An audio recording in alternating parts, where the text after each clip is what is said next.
हिंदुस्तानी cricket team के जवां साल विकेटकीपर बल्लेबाज ऋषभ पंत के चाहने वालों के लिए एक बड़ी खुशखबरी सामने आई है।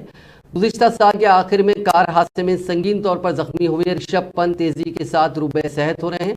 इस बात का अंदाजा इसी बात से लगाया जा सकता है कि उन्होंने बल्लेबाजी की प्रैक्टिस भी शुरू कर दी है। दरअसल सोशल मीडिया पर एक वीडियो वायरल हो रही है। इस वीडियो में ऋषभ पंत बल्लेबाजी करते हुए नजर आ रहे हैं। वीडियो के मुताबिक पंत ने 15 अगस्त को काफी देर तक क्रीज पर ठहरकर बल्लेबाजी की। वो जैसे ही बल्लेबाजी करने मैदान में उतरे, वहां मौजूद उनके शहदाइयों ने शोर मचाना शुरू कर दिया।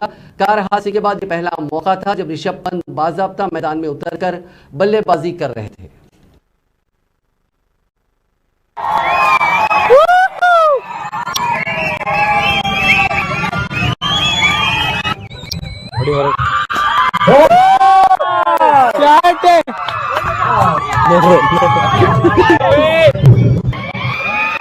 ठीक है।